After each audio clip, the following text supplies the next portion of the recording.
Cause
this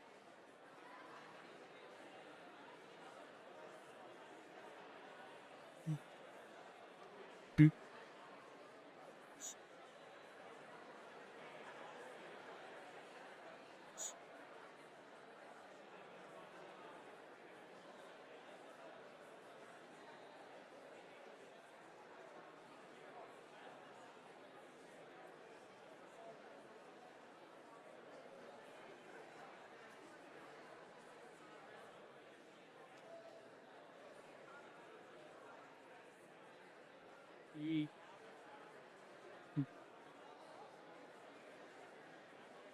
beep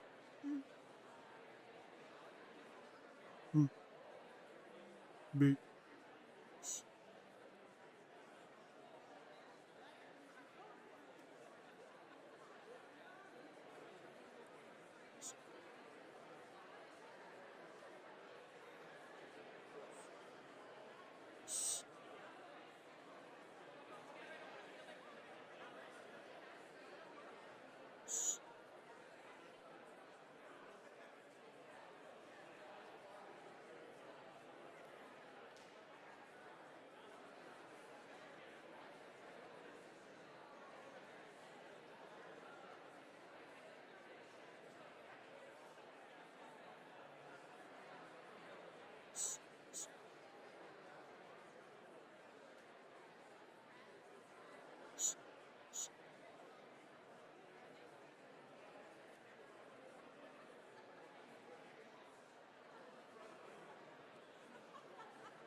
soup.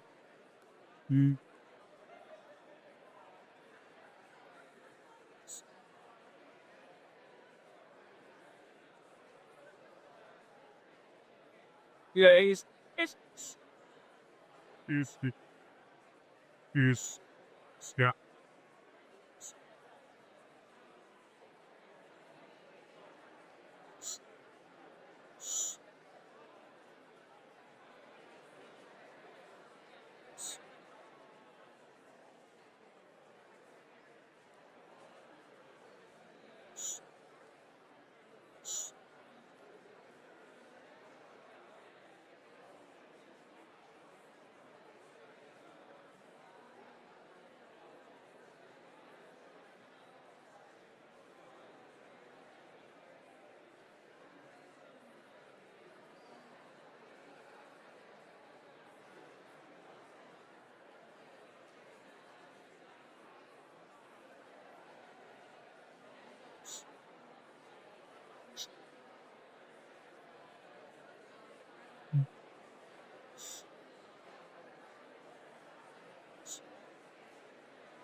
Is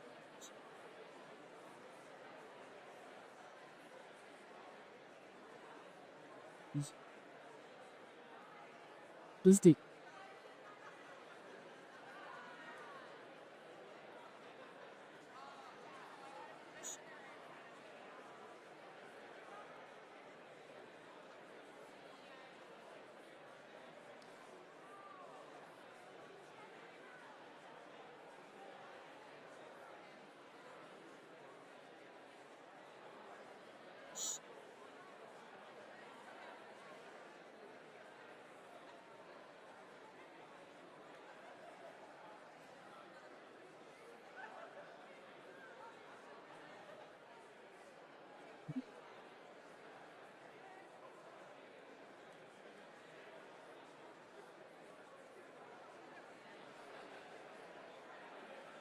Good evening, everyone.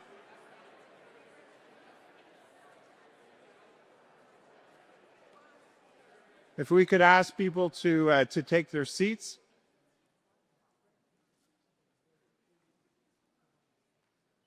Well, good evening. My name is John Malloy. I'm the director of the Center for Public Ethics at Martin Luther University College.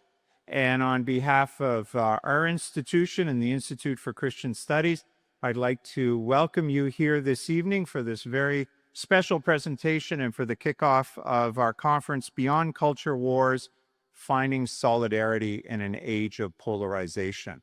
And I'd like to begin, as we do at all events hosted by Laurier and also know by ICS, by acknowledging that we're on the traditional territory of the Haudenosaunee, Anishinaabe, and Neutral peoples.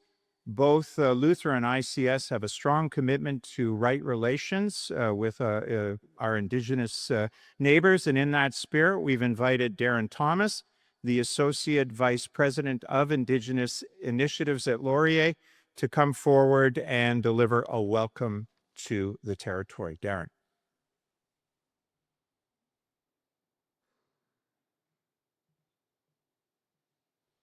Yawa, Squano Sugueo.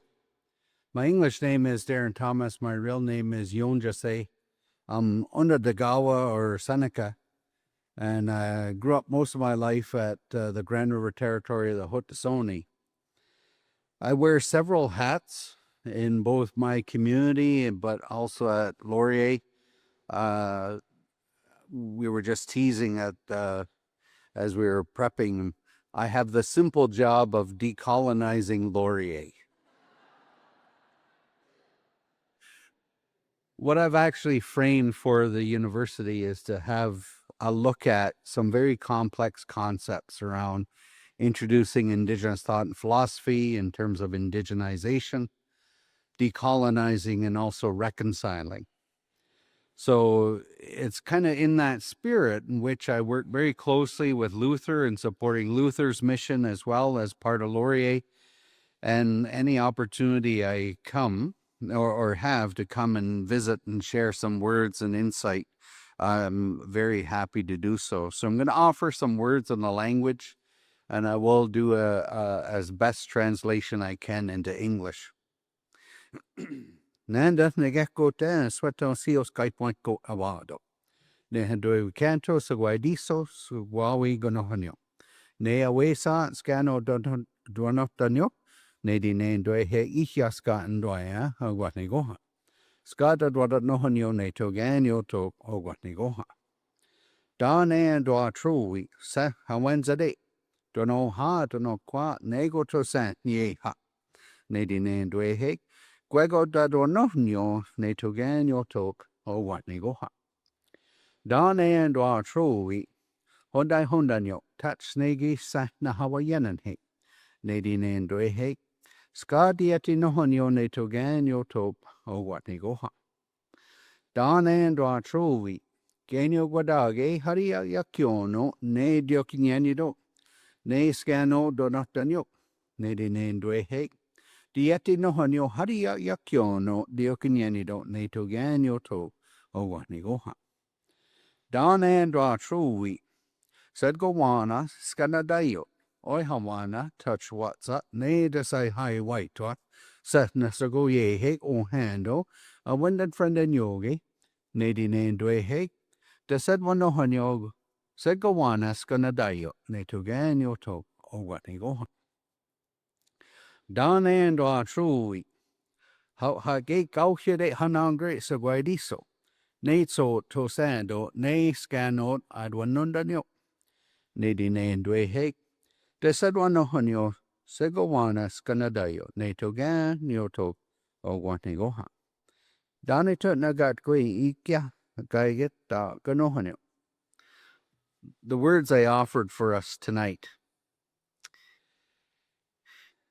It's not a prayer. It could be described as good manners.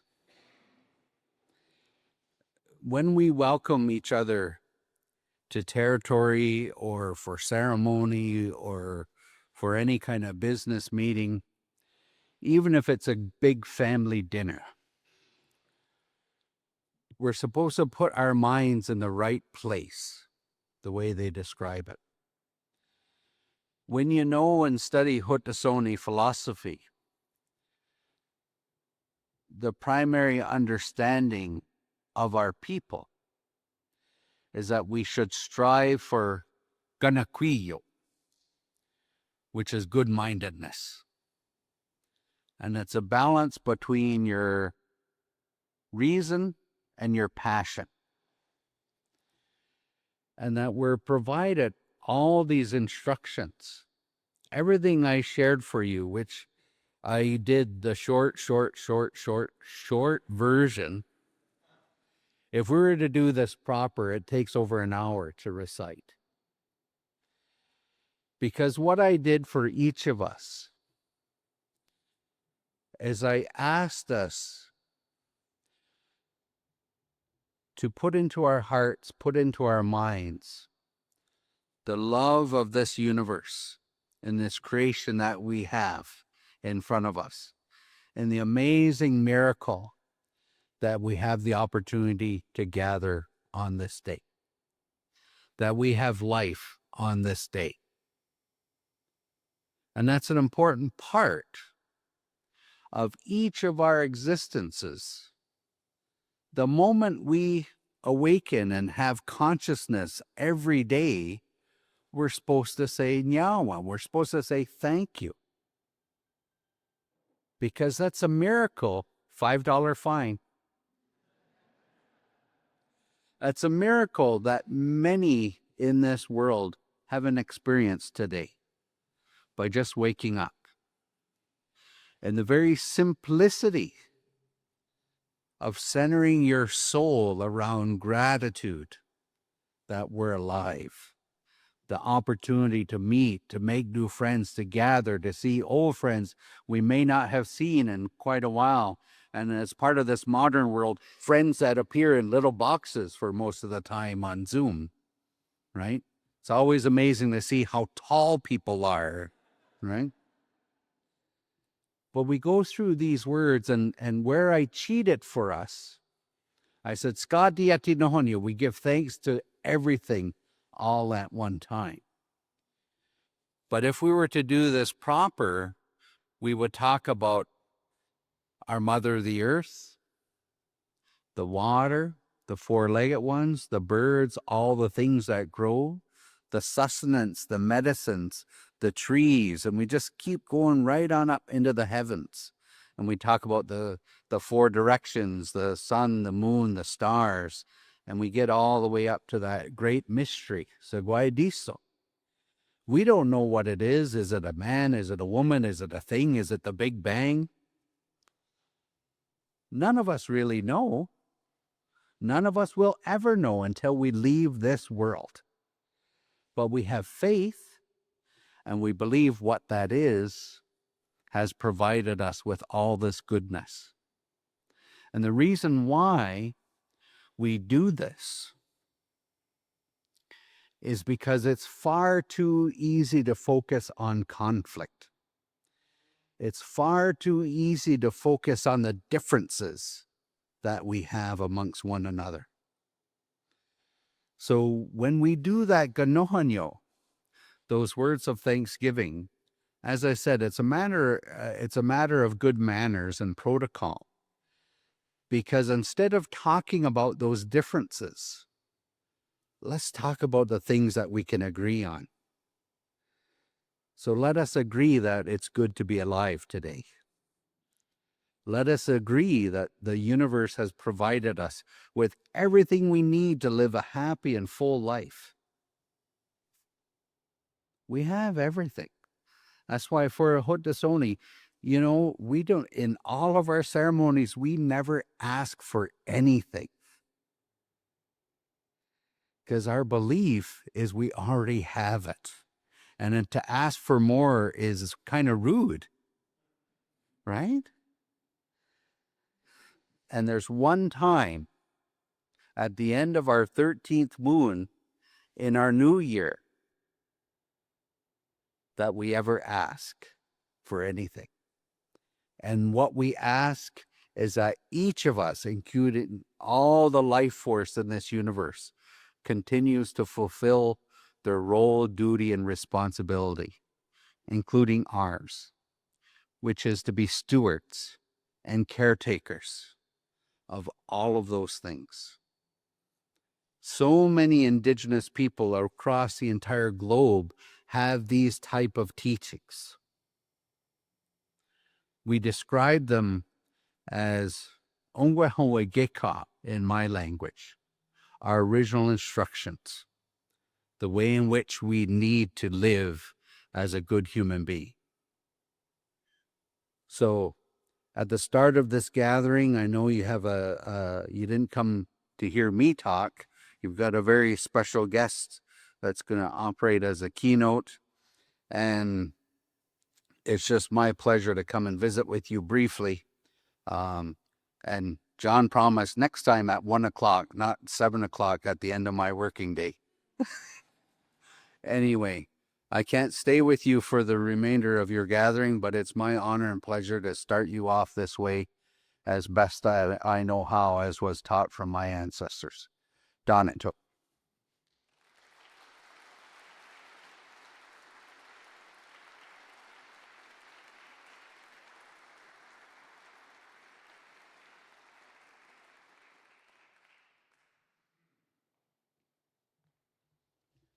Good evening, everyone. Thanks for coming out tonight. My name's Ron Kuipers, and I'm the president of the Institute for Christian Studies, and I'm also a professor of the philosophy of religion there. And it's my distinct pleasure to introduce tonight's keynote speaker, my good friend, Kristin Kobes Du Mez. Before I do that, I would like to recognize the institutional partnership that made this conference possible between Martin Luther University College and the Institute for Christian Studies. And I'd like to thank Christine Lund, the principal dean of Martin Luther, and John Malloy, director of Luther's Center for Public Ethics, whom you've met already, for collaborating with us and allowing us to work together to put on a conference that we're really, really excited to make available to you all.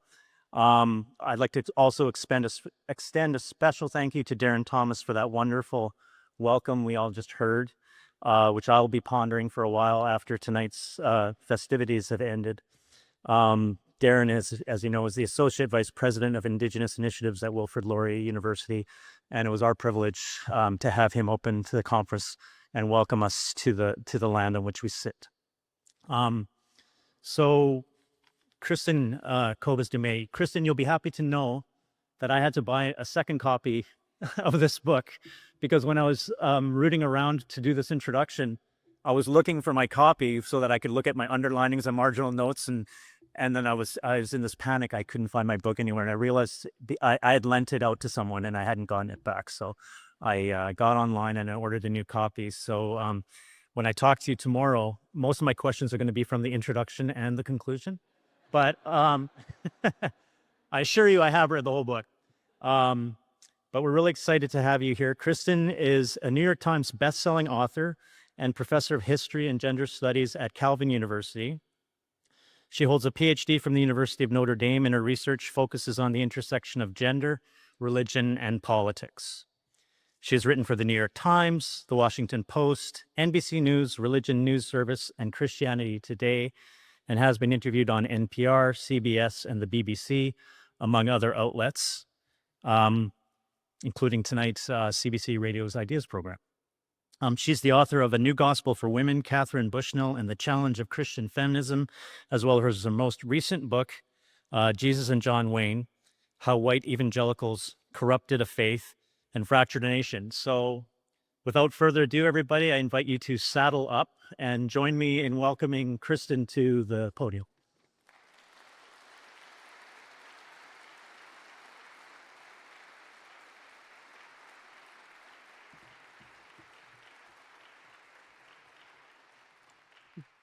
Thank you so much, Ron.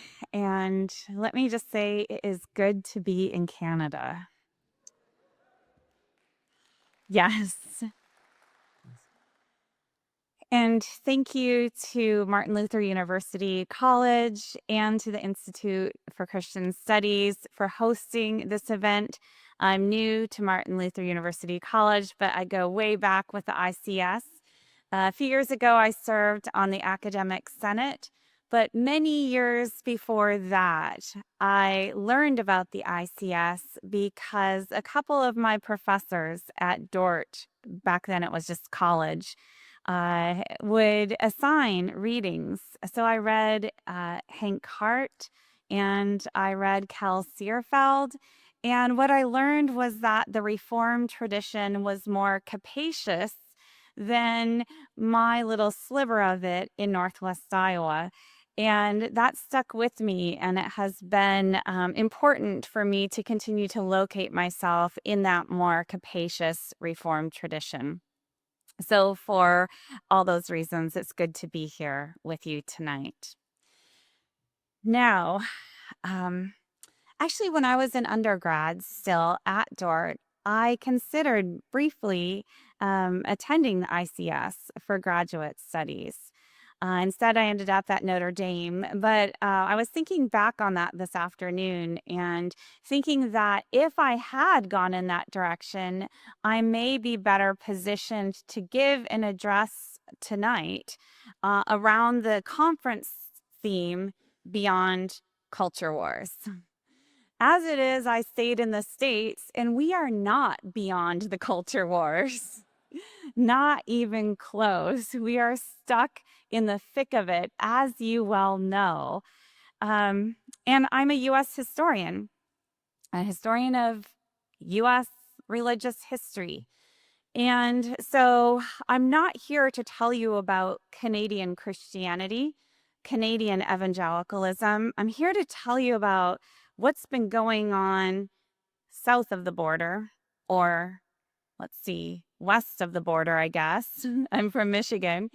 And when I wrote Jesus and John Wayne, I really thought it was a U.S. story primarily.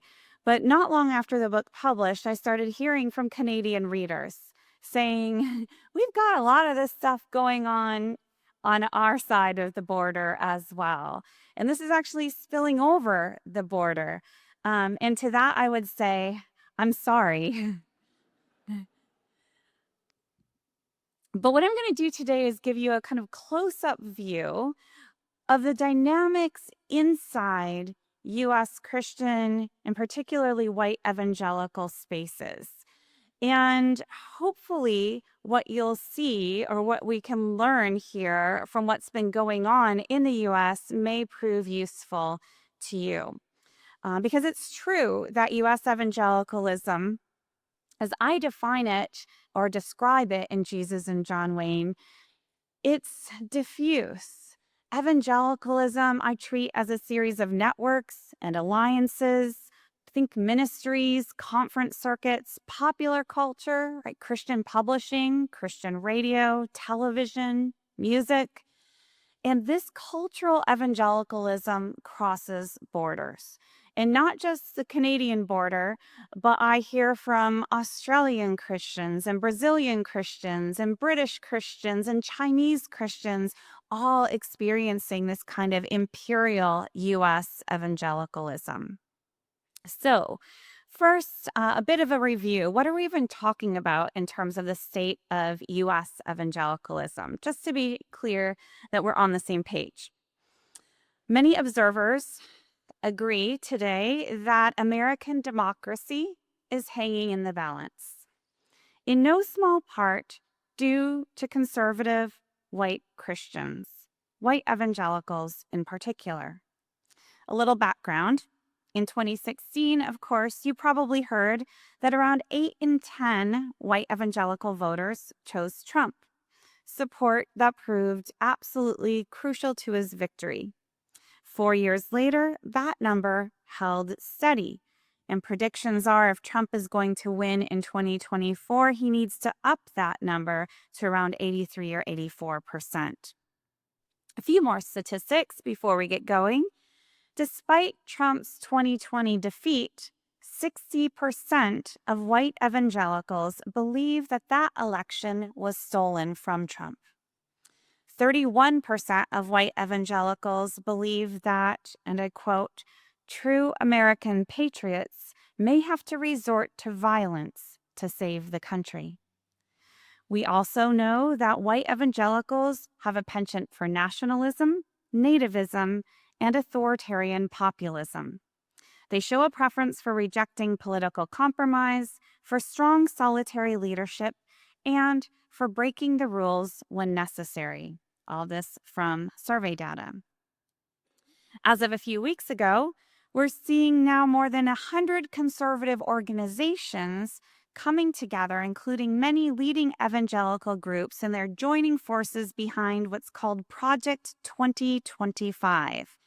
Essentially a plan to take over the federal bureaucracy and fill the government with Trump loyalists to advance the Christian nationalist agenda should he win in November. If you're curious, you can just Google Project 2025 and read the more than 900 pages of what they have planned. Yet, anyone who spends any time in evangelical spaces can attest that white evangelicals are divided among themselves. On the one hand, yes, you've got figures like Sean Feucht and Paula White and Franklin Graham who grab headlines for their vocal support for Trump, peddling conspiracy theories, calling Democrats demonic, and other such things. Inside the Southern Baptist Convention, the largest Protestant denomination in the United States, you've got figures like Al Mohler, who flipped from a never-Trumper in 2016 to a Trump supporter back in 2020, and he has not looked back.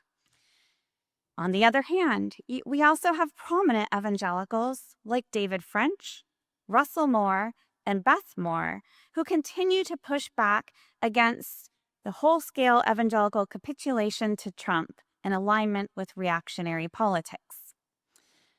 The majority of U.S. evangelicals can be found somewhere between these two positions. Understanding this range of views within evangelicalism is important, as is understanding the power dynamics operative inside evangelical organizations and institutions. For anyone concerned with the resiliency of American democracy, and from what I hear, that includes a lot of you folks as well, I don't think it's inaccurate to suggest that the fate of American democracy may well come down to how, quote unquote, moderate evangelicals, these folks in the middle, respond to the escalating erosion of democratic norms and institutions. However, deciphering which way evangelical moderates are going to fall is no easy task. To begin with, many evangelicals and their defenders insist on downplaying the centrality of politics. Evangelicalism, they contend, is a movement defined chiefly by its theology. Evangelicals themselves, they say, are salt-of-the-earth Christians who give generously to charitable causes. They care for their local communities. And too often, they are the ones who have been demonized by scholars, such as myself, and the media. As such, they should not be unfairly stereotyped, lumped together into a basket of deplorables with the neo-Nazi marchers in Charlottesville and other supremacists. Now, it is absolutely true that most white evangelicals were not marching with neo-Nazis in Charlottesville. Nor were most evangelicals storming the Capitol on January 6th. Yet it is also true that underlying affinities make it difficult for many mainstream evangelicals to unequivocally condemn these acts. Remember some of those opening statistics. 60% of white evangelicals believe the election was stolen. And of those, 39% believe that true American patriots might have to resort to violence to save the country. Indeed, in many cases, the kinder, gentler version of evangelicalism has proven to be fully compatible with the movement's authoritarian tendencies. A while back, I attended a Trump campaign event. Trump himself was not there, but Karen Pence was speaking. And it had a very different tone than the more rambunctious Trump rallies, even though the underlying message was the same. When I walked in, it looked like Joanna Gaines had decorated the space. My next book is called Live, Laugh, Love. It was definitely the Live, Laugh, Love vibe. Right. And if you think about evangelical gender ideals, this kind of makes sense. It fits together seeming opposites. Rugged patriarchal leadership guides and protects gentle, vulnerable women, just like the softer version of the faith requires the protection of a harsher, more aggressive strand. The two quite literally go hand in hand. And insisting that the gentler version is the true evangelicalism obscures this dynamic while giving cover to the more dangerous elements. And one of the central themes that I explore in Jesus and John Wayne is this connection between the movement's more extreme expressions and its more respectable presentations. And if you read the book, you'll see, for example, I have a chapter where I introduce Bill Gothard. Anybody familiar with Bill Gothard here? We can pretty safely put him in the extreme category, right? More marginal. In that same chapter, I also profile James Dobson. And what happens when you take Bill Gothard and James Dobson and put them side by side, you see so many similarities in terms of how they define authority, hierarchy, power, right, along gendered lines. And so the difference is not so great. In other sections of the book, I talk about kind of fringe figures like Doug Wilson, for example. Anybody heard of Doug Wilson? If you haven't, don't look him up. Doug Wilson and Mark Driscoll. Mark Driscoll's back in the news these days. More on that in a bit. And these guys, right, they seem pretty extremist. And yet they're platformed by people like John Piper, by organizations like Christianity Today, right? What is mainstream and what is fringe? What we saw is abusive and misogynistic behavior of pastors like Driscoll was excused or tacitly condoned by respectable evangelicals, if not openly celebrated. Misogynists, abusers, and racists were defended as brothers in Christ, as allies in a larger cause. Yet evangelicals rarely hesitated to draw stark boundaries around orthodoxy to the left. When evangelicals like Jen Hatmaker or Rachel Held Evans moved to the left on issues related to gender and sexuality, they quickly found themselves excluded from the fold by evangelical gatekeepers. The boundaries of evangelicalism are policed by prominent organizations like the Southern Baptist Convention and the Gospel Coalition in the United States. But the boundaries of evangelicalism are also policed by the evangelical marketplace. Although evangelicals like to claim that they are defined by their theology, it may be more accurate to think of evangelicalism as a consumer culture. Over the past half century or more, evangelicals have produced and consumed a vast quantity of religious products. You probably own many of them yourselves.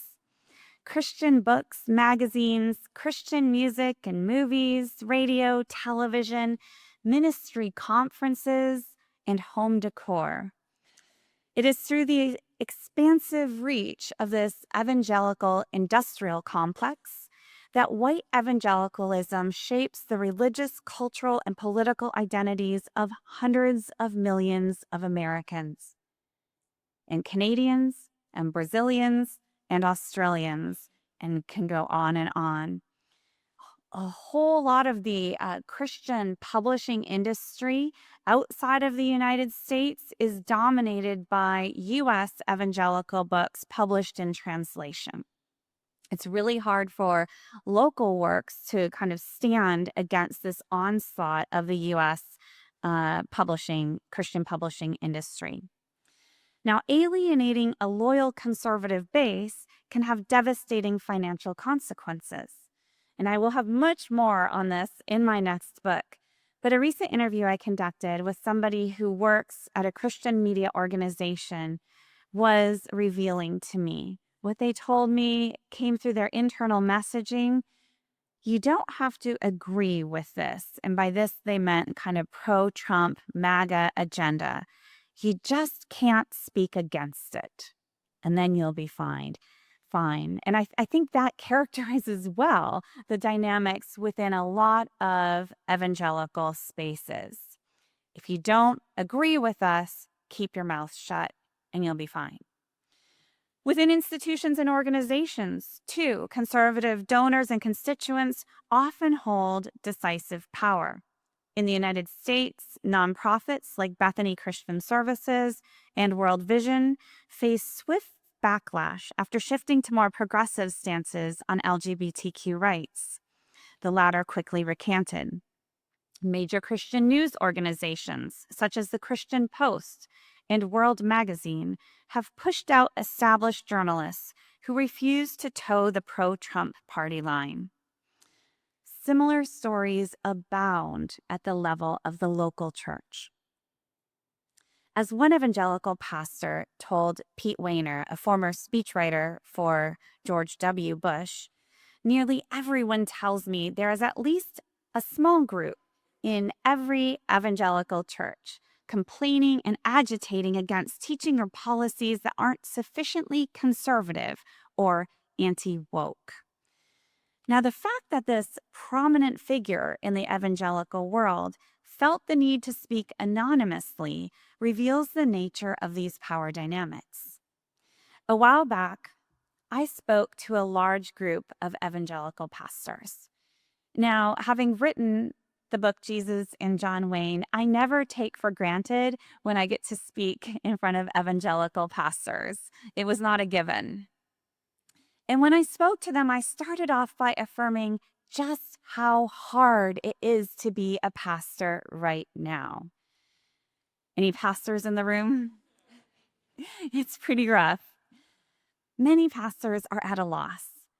They like to think of themselves as leaders, but what they've discovered in the last few years is the cruel realization that they exert very little leadership over their flocks.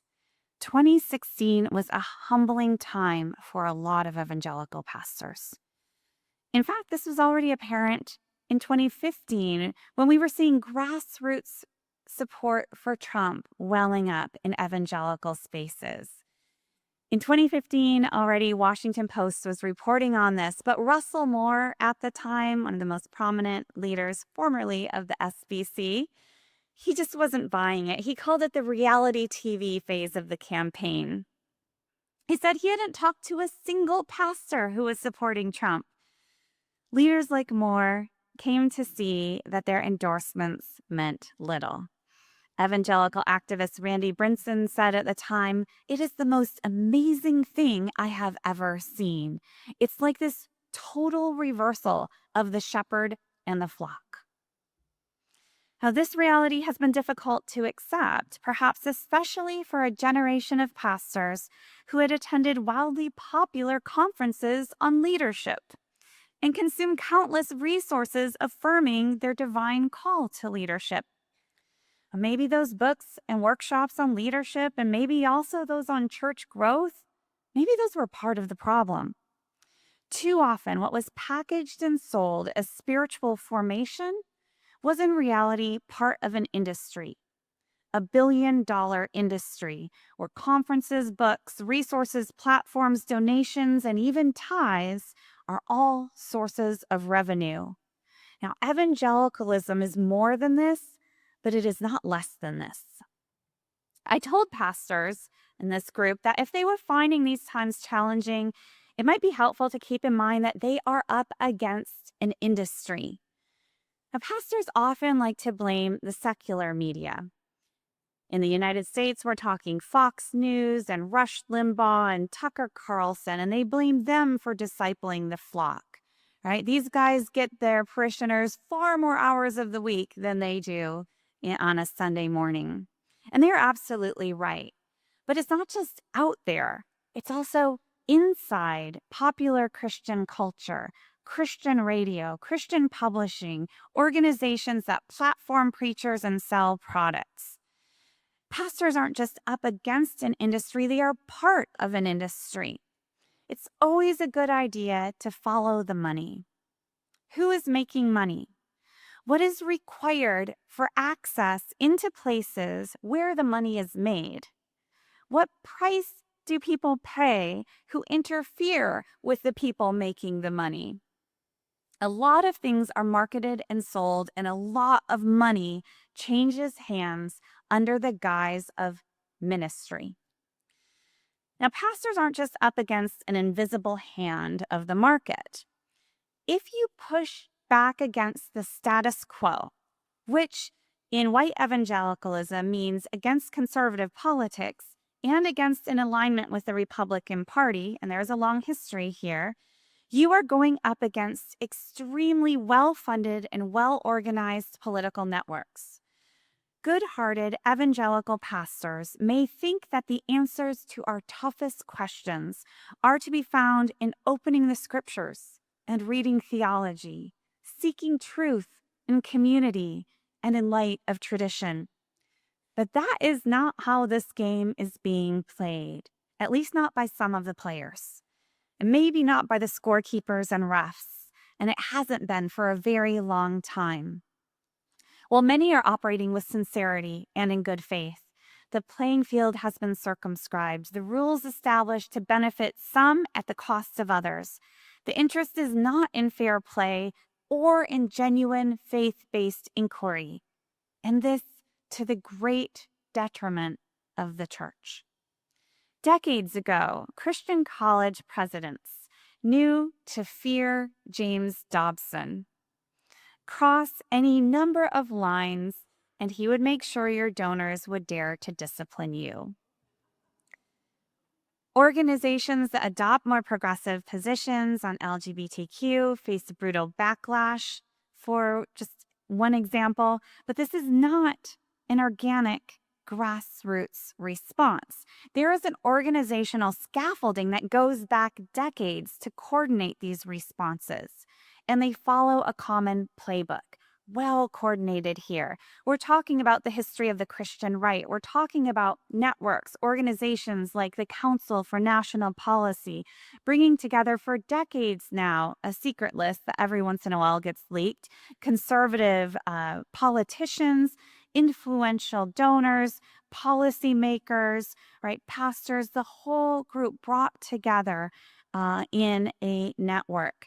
You also have conservative forces within the Southern Baptist Convention, for example, a conservative Baptist network. You've got, yes, Fox News, and you've got Shapiro's Daily Wire. You have Liberty University over here and the Standing for Freedom Institute. You have the Heritage Foundation. You can read more about them in that Project 2025. You've got Doug Wilson over in Moscow, Idaho, an entire homeschool network. You have the Claremont Institute, Hillsdale University, and many of these folks have direct links to Trump's inner circle. A while back, I watched a conference sponsored by NatCon and the Family Research Council, so National Conservatives and the Family Research Council, an outgrowth of Dobson's focus on the family. And there at that conference, they were telling the people in the pews to go back to their local churches and exert pressure on their pastors to get them to fall in line. So back to Mark Driscoll. You may have if you're on social media, see that he is back again. It's how do I even describe this?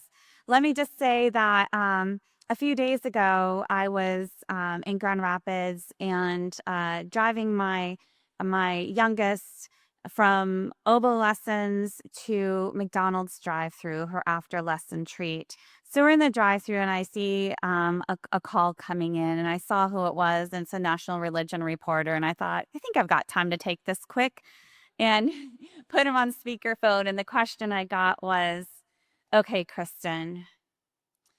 Stripper poles and sword swallowing. Is this new in evangelical men's conferences or not?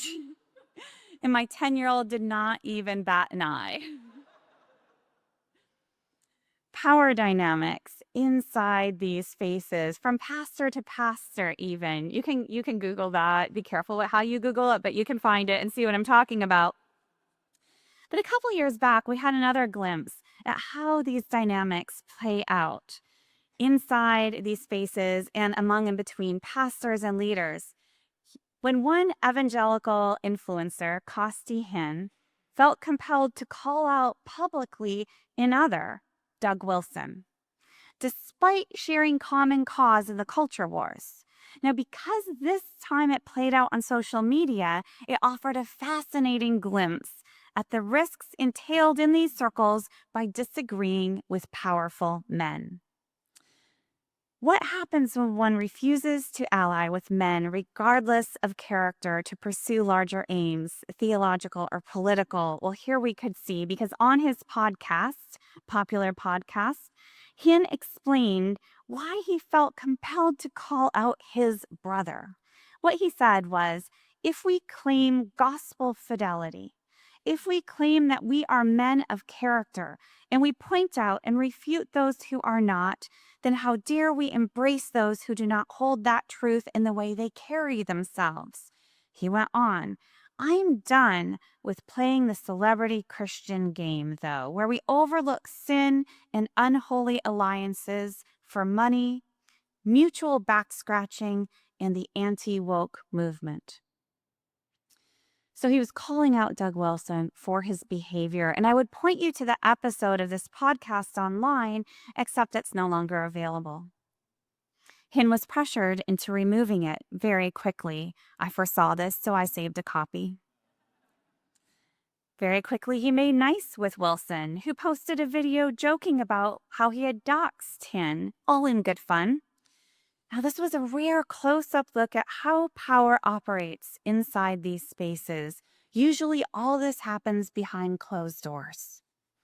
Now, key targets within the evangelical world are moderate Christians, Orthodox Christians, evangelicals who might lean progressive on even just one issue, or even just conservative Christians who reject reactionary extremes. People like Beth Moore, Russell Moore, David French. Despite what you might hear on social media, these folks are not liberals.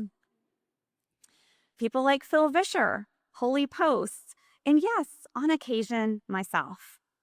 But there are a whole lot of people less well-known who face the onslaught without support that somebody like me has, who don't have the luxury of well-placed friends and book deals to help cushion the blow if and when they lose their jobs. When I spoke to that lecture hall filled with evangelical pastors, I told them, if you are feeling like you are up against a lot right now, you are. And also, you did this to yourselves. And then I explained how, over the past century, white evangelicals had shaped their movement through exclusion and coercion, such that by 2016, the voices that they needed to listen to were nowhere to be found. First, with respect to U.S. Christianity, we have to talk about race. My book's subtitle is admittedly a bit provocative, but I wasn't aware of just how provocative it was. I thought the problem might be with the whole corrupted of faith thing, or even the fractured a nation part, but no, it was just one word: white. White. It was triggering to some, and I've been accused more than once of being racist simply for including white in my subtitle. It was not meant to be pejorative, merely descriptive, precise. This points us to a foundational question. What is evangelicalism? Who are evangelicals? Now, if we insist on a pure theological definition, it can be really difficult to see what whiteness has to do with anything.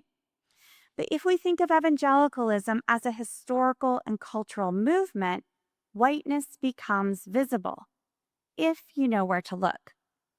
Did you know that when the fundamentals were published, this is a series of kind of pamphlets, booklets in the 1910s, right, that defined the fundamentals, that gave fundamentalism its name, right, that these books were sent out only to white pastors and not to any Black pastors, even though the majority of Black pastors in the United States aligned with these doctrinal stances? Did you know that when the National Association of Evangelicals was formed, Black denominations were excluded from the association?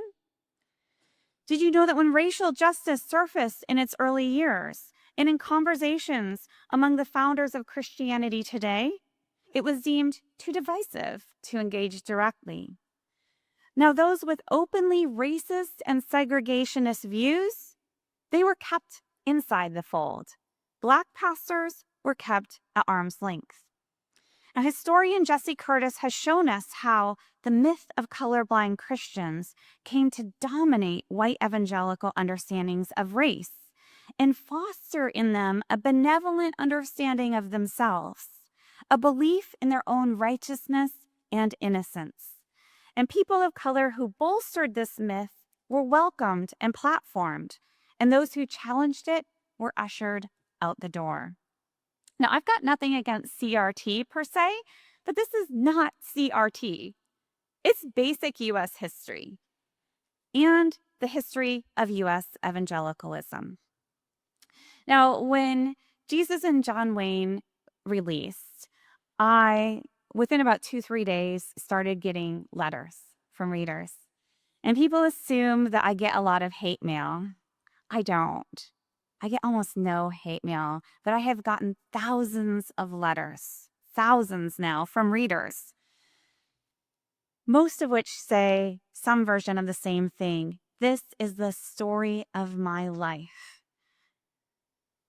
But it's also somehow shocking. I never understood how all these pieces fit together. And I got so many of these letters, I had to stop and think, how could this be? How can readers both be so intimately familiar with the book, so much so that some actually send me pictures of their bookshelves that are lined with all the things that I talk about, or they tell me their life stories, and it could have just been a storyline of a through line of Jesus and John Wayne. And yet it's shocking to see it all come together. How can this be? And I came to realize just how much evangelicals had controlled their own narrative. They had told the stories about themselves in a particular way, including some details and omitting others. They have written their own histories so that facts can seem like attacks, especially when there are organized efforts to tell people that legitimate histories are attacks on their faith. You have the anti-CRT movement that we saw in real time. I watched that kind of come up, and now it's been kind of set aside because now it's the anti-trans agenda. And so that's where the focus is. But in many respects, when the first couple of years after Jesus and John Wayne released, I took to carrying a copy of the book with me whenever I traveled, simply so I could take a quick screenshot as needed at a moment's notice to post on social media whenever people were lying about the book, because there were so many lies. There's so much lying and smearing and just peddling inaccuracies and stoking fear in these spaces, and there is no truth at the heart of it. The story of American evangelicalism is a story of exclusion, generation after generation. Isaac Sharp has a new book out on this called The Other Evangelicals, and it tells the story of how those in evangelical communities who cling to the identity and to the scriptures have found themselves defined outside of the movement. Now, we've noted the marginalization and erasure with respect to Black evangelicals, but we also see that around the issue of gender. Well, there is a long history of evangelical feminism going back more than a century before Betty Friedan discovered that problem that has no name. And I know because I wrote a book on it. Christian women, evangelical women, white evangelical women were among the leading proponents of women's suffrage and women's rights more broadly in the late 19th century. And they pointed out the dangers of the sexual double standard, of an overemphasis on female purity, which they called out as unbiblical.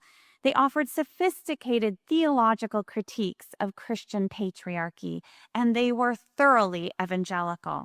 But they have been forgotten, or rather, they have been disappeared, because there is agency here. For example, a recent book called Who is Evangelical makes the case for including Black, quote-unquote, evangelicals in the history of American evangelicalism, and going back to Phyllis Wheatley, and lamenting the ways that Black evangelicals were too often marginalized and excluded. So far, so good. There's certainly some good intentions there, although we could quibble about labeling Wheatley in this way. But when it came to feminists, absolutely no mention anywhere in the book, which puzzled me because Frances Willard made an appearance as an evangelical, but only for her stance against the Armenian genocide. No mention was made of her entire life's mission. As the head of the Women's Christian Temperance Union, she dedicated her life to protecting and expanding the rights of women and was one of the most prominent proponents of women's suffrage in the 19th century. Now, the result of this erasure means that patriarchy remains normative, biblical, and traditional, instead of contested as it was historically and theologically. So you see how this works. If we erase this history, it's much easier to erase feminist evangelicals today. They cannot be true evangelicals. And since for many evangelicals, evangelical equals true Christian, you see where this goes. We could talk too about inerrancy. Inerrancy, too, has a history and a relatively short one. And it is a method that has always been unequally applied by evangelicals, used as a gatekeeping strategy to enforce particular views, often of gender and sexuality. But when it comes to other passages, like turn the other cheek, love your neighbor, sell your possessions because it's harder for a rich man to enter the kingdom of heaven, and so forth, not so much. The history of American evangelicalism as one of gatekeeping is in many ways the story that I tell in Jesus and John Wayne. Yes, there have been progressive evangelicals, the moral minority, if you will, and conservative evangelicals, but there has always been asymmetry here. What are the power dynamics inside organizations, inside denominations? Who is considered inside the fold? Who is cast outside the gates? Which shortcomings are quickly forgiven and excused? Blatant racism? Misogyny? Abuse of power, sexual abuse, covering for sexual abuse? Well, at least he gets the gospel right. At least he gets the gospel right. I have only ever heard that sentence with the masculine pronoun. I have not heard it applied to Beth Moore, did not hear it with respect to Rachel Held Evans. I have never once heard any of my conservative evangelical detractors, and I do have a few, apply that to me. I have never once seen a conservative evangelical apply that to an LGBTQ Christian struggling to live faithfully, but one who has drawn different conclusions, often after years of careful study of the scriptures, for how to do so. When I talk to conservative evangelical leaders, I ask them, who is in your gospel coalition? Who was never welcome? Who was actively purged? And on what terms? On the basis of the gospel or something else? What are the primary issues and what are the secondary issues? And not in terms of what one pays lip service to, but in terms of what one actually does. And if you're not sure, historians can lend a hand. One of the unfortunate side effects of researching and writing Jesus and John Wayne is that the phrase brother in Christ has lost its luster for me. And I saw too many times the harm done by misplaced deference. Now, in evangelical circles, there is so much deference shown to people with power, to men with power, and it comes across, if you don't know any better, as humility on the part of the one showing deference, as righteous, as noble. But it often masks one's own grasp for power, because there are rules you need to follow if you want to get that book deal, if you want to get that blogging slot, if you want to get invited to the main platform at that big conference. Where does this leave us all now? Where does this leave you? Evangelicals do like to talk about leadership, and evangelicals do need leaders, courageous leaders, leaders who will break these chains of influence and deference. But doing so will come at a cost because of this history and because of this industry. And I see the costs that many pay inside evangelical spaces, and I do not take these costs and these sacrifices lightly. But it is too few and too little. And for U.S. evangelicals, probably also too late. In their book, How Democracies Die, Stephen Levitsky and Daniel Ziblatt describe the essential role that political parties play as stewards of democracy. By acting as gatekeepers, parties can weed out authoritarian candidates before they pose a real threat to democracy. Right? You're always going to have authoritarian wannabes pop up here or there.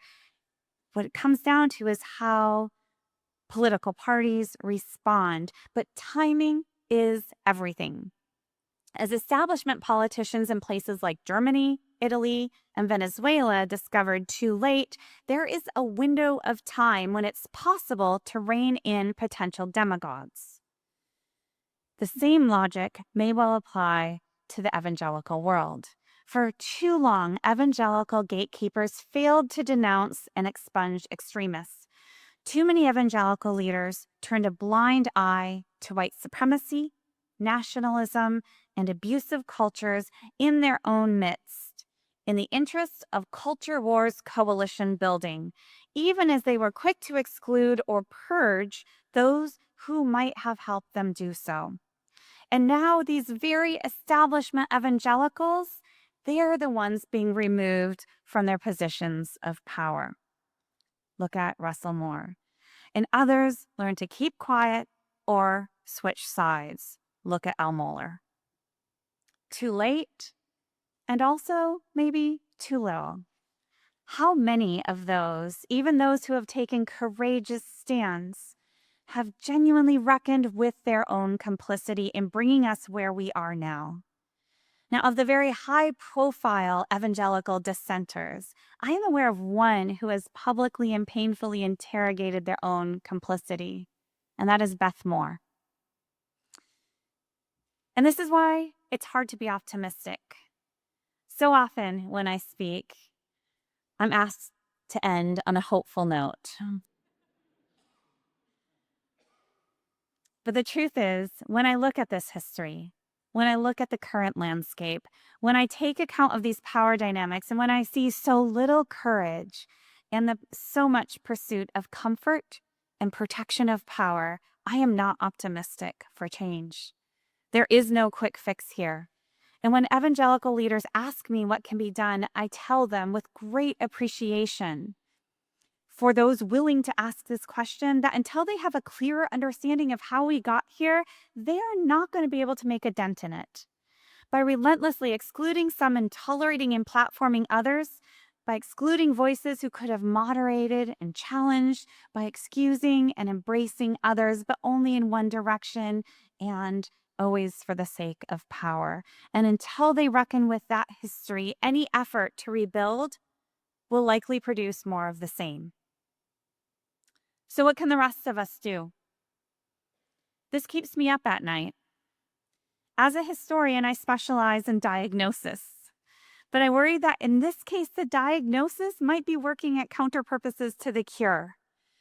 Levitsky and Ziblatt, in their book, how democracies die, talk about the importance in these situations of a center right.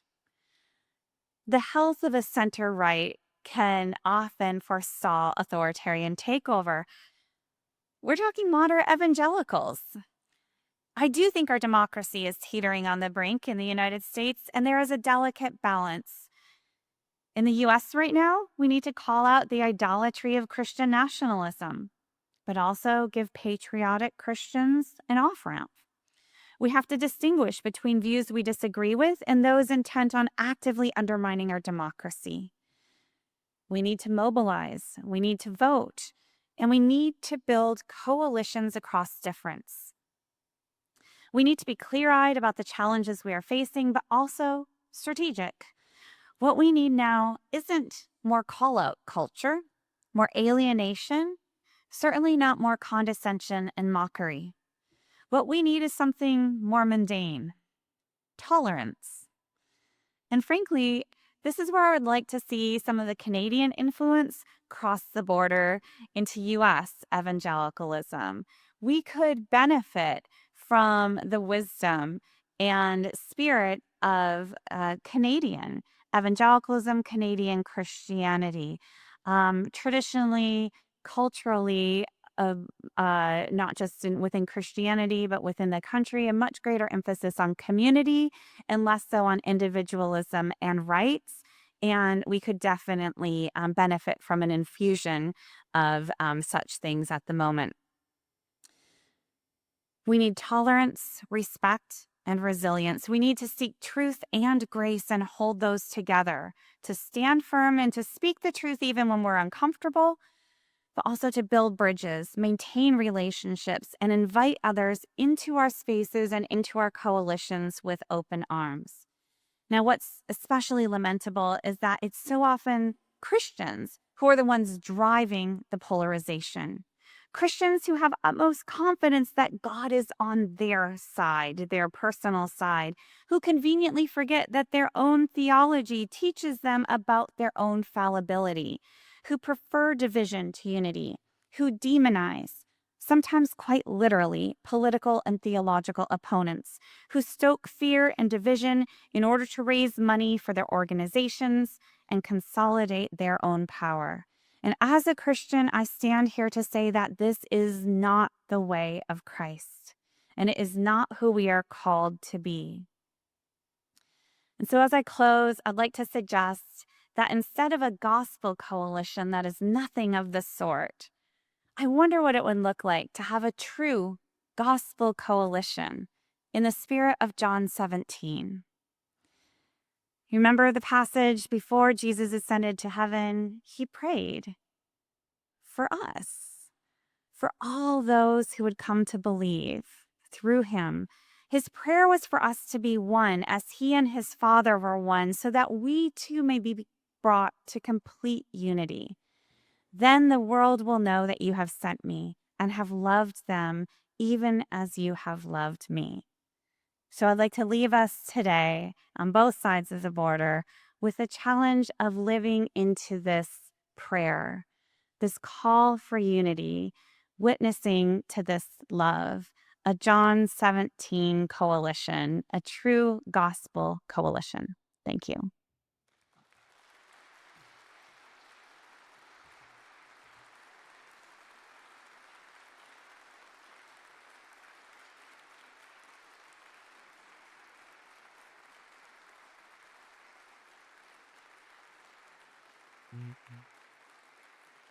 Ari, tries to go some questions meanwhile. So, great, I'll field that. Okay. So thank you, everybody. We do have some time remaining to take some questions from you for Kristin. The way we're going to work this is we have ushers in the aisles with cue cards, and they're going to distribute cue cards to people who want to ask a question. We'd ask you to write out a very succinct, direct question on the card, and then they'll collect the cards back up again, and then we'll give them to Kristin, and we'll see how many we can field. We're going to take them back with us tonight, and I'll look at them in terms of my interview with you tomorrow and maybe incorporate some of those questions as well. So if they don't get raised tonight, then I can maybe introduce them tomorrow. This is to prevent the question that someone lost his dissertation. Oh, this is a method they don't use to prevent issue how big these things is.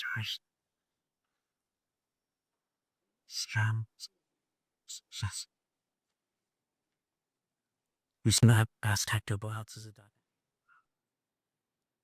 Come up with some really hard ones. Maybe one I haven't heard before. That would be really fun.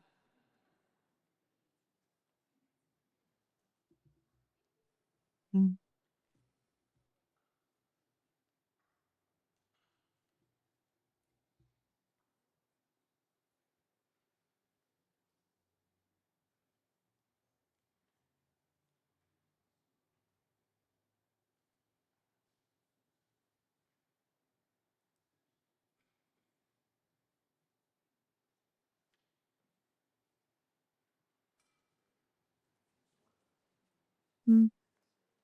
Mm.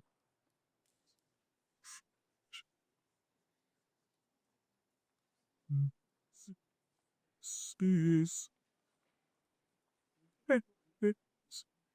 Compatibility base.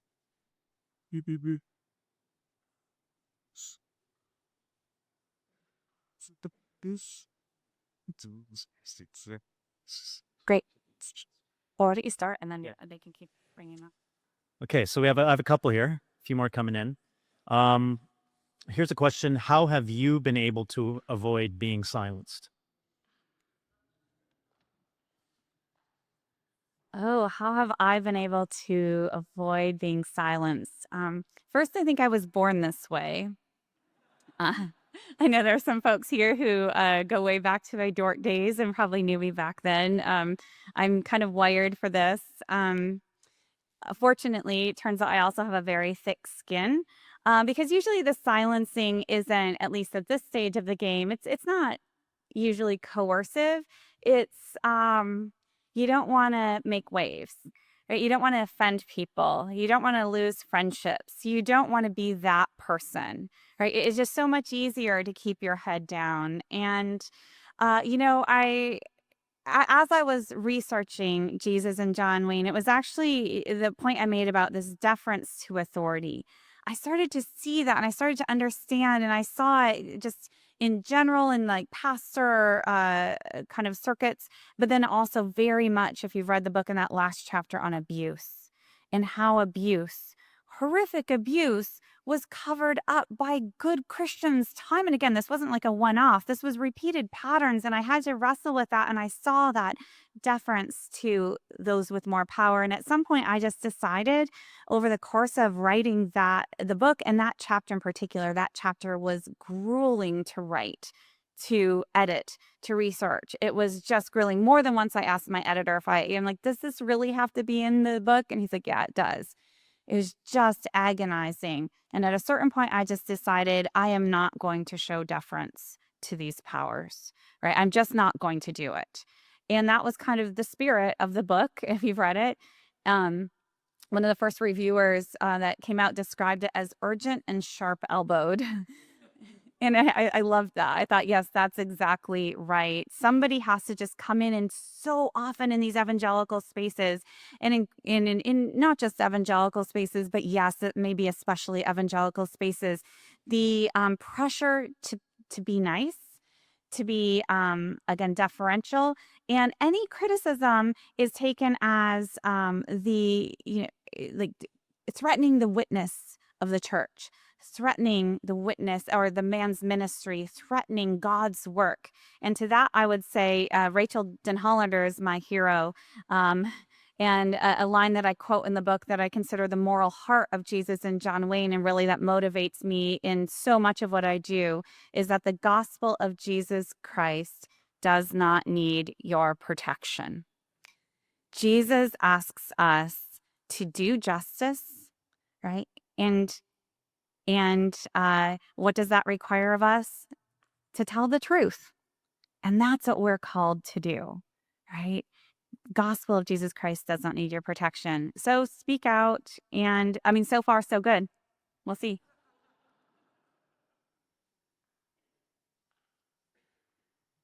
It's about half a centimeter thick, this stack of parts. I don't I don't know what that is in inches, maybe 1/4 inch or 3/8. Wow. And I've been kind of trying to speed read these and go, is there a common theme? But all the questions are like really different from each other. So I think I might have to just go random. One quick one you can answer is, what's the gender ratio of the folks who write you letters, and how many men have responded to your book? Oh, such an interesting question. It is more men than women. Which, I mean, might make sense. It's a book about masculinity, but as if you know anything about writing, whether Christian or otherwise, it's really hard for female authors to get men to read their books. So thank you to all the men out there who are reading the book. Yeah, probably about 60-40, no, or even 70-30 men to women. Yeah. Yeah. More men reading than women. Yes. Did I get that mixed up? More men than women. Yes. Uh, I have a question about that, but I'll ask you that tomorrow. But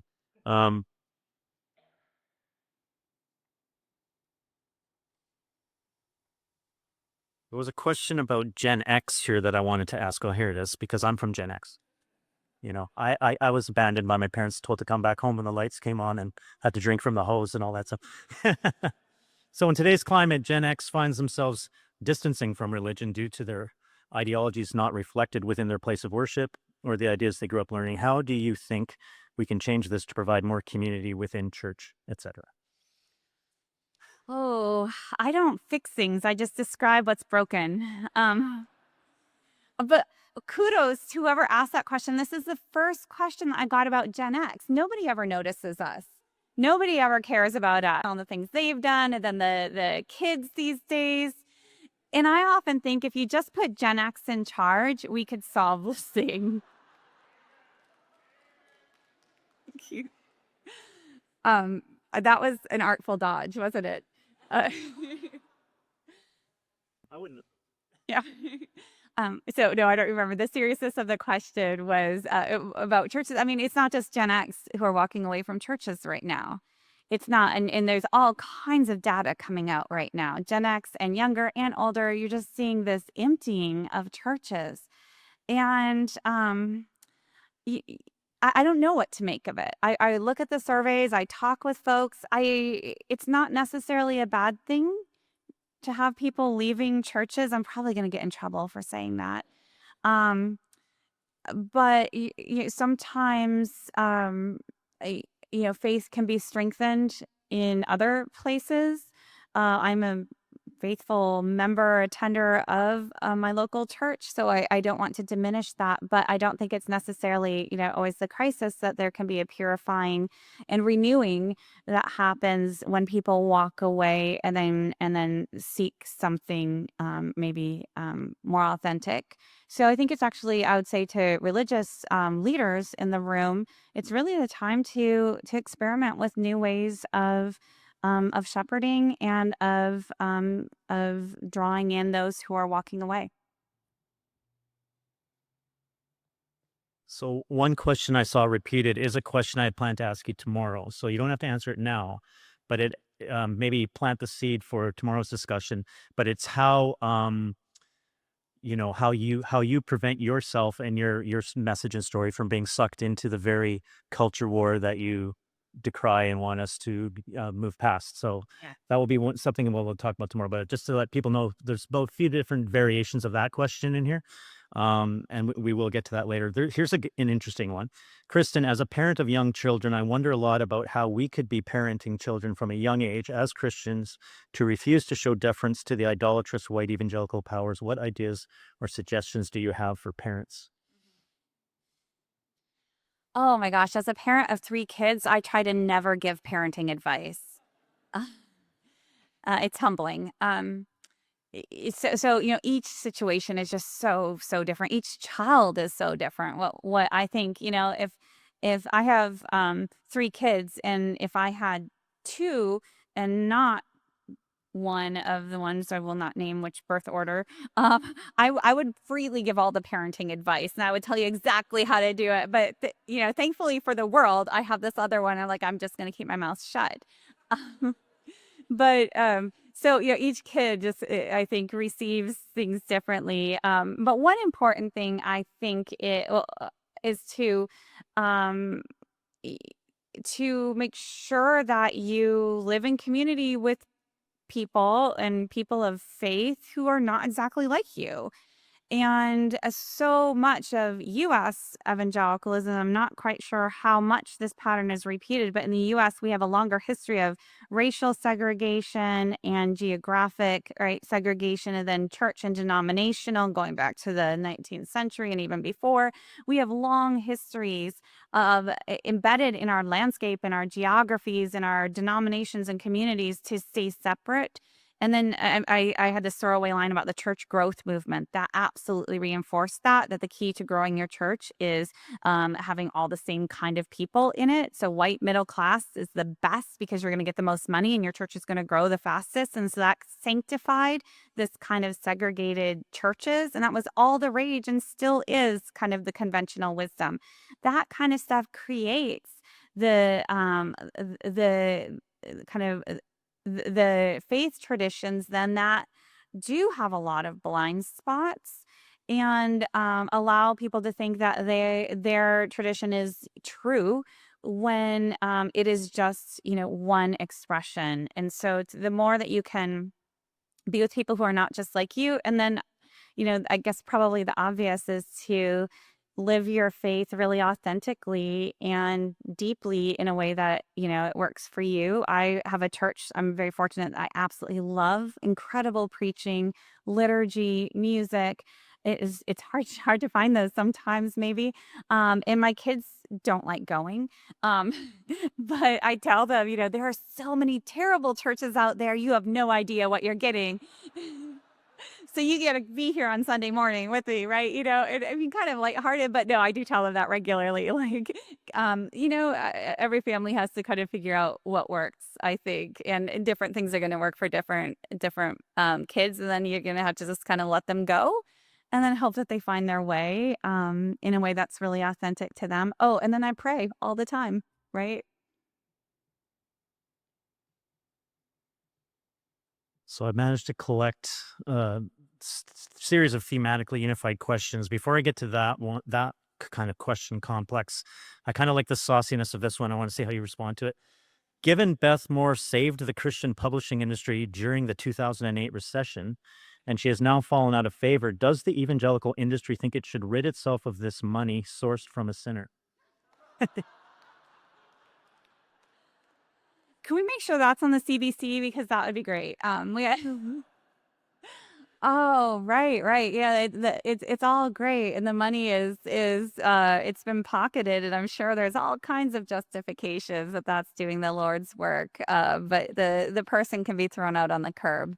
I mean, honestly, watching her story and watching that play out, and I was first watching as I was finishing the book. Right, this is the first time I've written a history that went up to the present, which let me tell you, that's stressful. You're like writing and it's happening. And so often when I was writing Jesus and John Wayne, I would see something in the news and I think, I can explain that. I can explain that. Let me get this out. And then it's in production for almost 12 months out of your hands. And as I was watching as I was writing at the end, there were two people I was watching closely, Russell Moore and Beth Moore. Right. And I just so wanted to reach out to them and say, I can tell you what's happening, right? It's not you really, right? Don't take this personally. Like there's these forces at play and you're like a character in my story and I can explain how it's going to end and it's not going to be good, right? And then, after the book came out, I have had the privilege of actually, meeting both of them and talking through some of this but watching Beth Moore, my goodness, right? The Bible teacher, the beloved SBC Bible teacher, probably the most beloved leader in the SBC. Maybe there wasn't a lot of competition, but right. And again, put out on the curb. So yeah, it's sad. Okay, so the other kind of common question that I'm seeing in a few here has to do with the way you ended the talk tonight, invoking John 17, unity, talking about things we agree upon rather than things divide us. What are those things? But I think this is the very last question I got, might sum it up in a more personal way. I'm an evangelical pastor who loves your work and book. I'm sure some people would be freaked out by my attendance tonight, I'm assuming. Question, the reality of context is a group that tunes out when they hear about all their problems. If I'm to get through, I need to talk more about what we're for than against. How do I translate your research to this language? Can I? Is it helpful? So I asked for hard questions. It's a very, very hard question. I talk with people and I'm watching this, and it is such a difficult conundrum, really, because I'm told so often, man, if you had just been a little nicer, we could hand your book to somebody, but there's just no way, right? I'm like, okay, the problem is if I had been a little nicer, it would actually have to be a lot nicer for that person to read the book. And when I get it to the point of niceness that they feel comfortable and affirmed reading it, it no longer says what it needs to say. So it's a tough call, and I really, really, really wish I had a great answer where I could tell you all what to do. I don't know that there is an answer, and maybe the Canadian context is different, and maybe there is more space here. In an ideal world, I would kind of go back to the kids in church thing. Just beautiful biblical teaching, preaching, the beauty of the gospel of that truth. I have to think, like, get rid of the trappings. And there's in this world where we're more and more alienated from each other, from ourselves, there has to be a market, if you will, for that kind of grounded Christian truth. And so what would it look like to offer that? But the problem is, for so many people, that has been wrapped up in this political ideology too. So that when you're critiquing the ideology, it seems like you're critiquing the faith. And no matter how much you can stand there and recite the Nicene Creed and talk about your church attendance and talk about your personal faith commitment, even if you're Beth Moore and you're a Bible teacher and have been dedicated to that for your entire adult life, it just doesn't matter. So I don't have a great answer except, to figure out to discern in your own situation that grace and truth. And I would like to say, I never tell people what they should do. And I will have people come to me, pastors, and so here's my situation and what should I do? And I just can't say. And sometimes it's a question of timing. I can't tell you, yes, you need to preach this right now. And or college presidents who say they're afraid they're going to lose their control over their university if they speak out on this or if they defend that. And what should they do? And I can't tell them what to do because every situation is different. But what I do know is that collectively, a whole bunch of people who are in that space of what should I do? What should I say? If everybody just decided to do it and say it, I wonder what would happen. Right? I wonder what would happen. But it may be that your church shrinks. It may be that you're out of a job. Right. And so partly I think the answer when I'm in other spaces is to talk about how do we build new institutions? How do we build new networks? How do we provide the spaces where people can have a softer landing? Because like I said, those high profile folks, they all land well, right? I'll land just fine too, I think. But it's the folks who don't have the high profiles, right? There's a real risk, and we need to find a way to catch some of those folks, and that requires building new spaces. But I mean, it's asymmetry there for sure. Okay, so we're going to do one last question, and then I'm going to let you off the hook.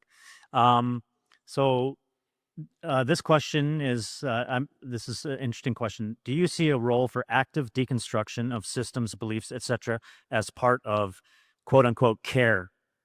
So, and I think too, maybe I could add on to that. You talk about the possibility of dismantling this system and narrative that you've been talking about. And I'm hearing a lot of people saying, as you dismantle something, what takes its place? Yeah, the word deconstruction is very popular right now. And it means different things to different people. For some, it's just a peeling away of this extraneous stuff, the ideology, right, to get back to a truer Christian faith. And for some, it means deconstructing the entire kind of Christian project and leaving Christianity itself. And for others, it's somewhere in between, and others don't even know where the end is going to be. So I just want to acknowledge that I think for the folks that I tend to run into, which may not be kind of a scientific study of the landscape, but the people who are interested in talking to me, and I'm still a practicing Christian, right? Many of those folks absolutely have found the deconstruction process, while initially kind of terrifying and extremely painful. And these folks get mocked a lot by conservatives and on social media, and they're told, oh, you're just everybody who's deconstructing just wanted to have sex, right? That kind of thing, just really like diminishing outside of marriage kind of thing. And that's what deconstruction's all about. I'm like, oh my gosh, the people I know who are, deconstructing are those who were, the most faithful in youth group, the ones whose childhood Bibles are just, all markers and highlighters and memorizing, and the ones who took their faith really seriously. And so many who are deconstructing have ended up finding a really beautiful, kind of mature faith in a space where they've landed. Not everybody, that's not where everybody's journey is, but those are the folks that I tend to know most. And I mean, I've written on this on Substack. I have a newsletter where I just kind of write things that come to mind. And I have a piece that I wrote last year sometime about why I'm not a deconstructionist. And this is a nice way to end because it's where I started tonight. Talking about the ICS and talking about this more capacious Reformed tradition. Thinking back on some of my professors at Dort. Dort isn't known as a particularly liberal school. And the Christian Reformed Church isn't known as a particularly liberal denomination for the most part.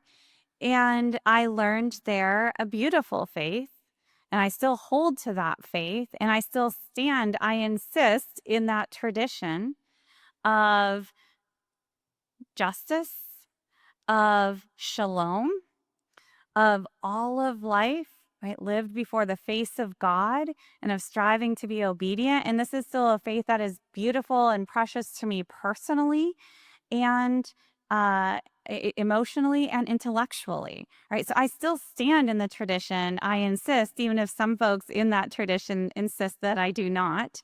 And that's where I am today. So for those who are, the question, I'm not sure if I got it quite right, but, deconstructing as an act of care, I think it can often be a very healing process, and one that is, deconstructing is one way of putting it. It also is just maturing in the faith, maybe. And there are different words that we can use to describe that. And, if your hope is in Christ, and if you really believe all that stuff in the scriptures and the creeds, then we ought to be able to just relax a little bit and put our trust there and not in fitting in all of the boxes that other people have designed for us. Yeah.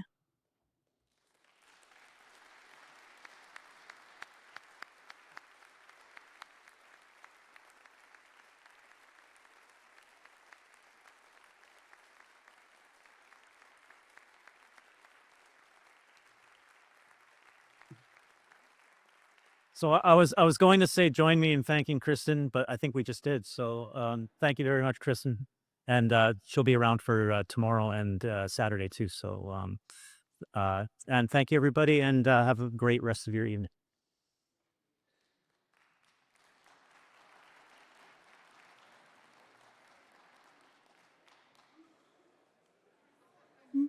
You are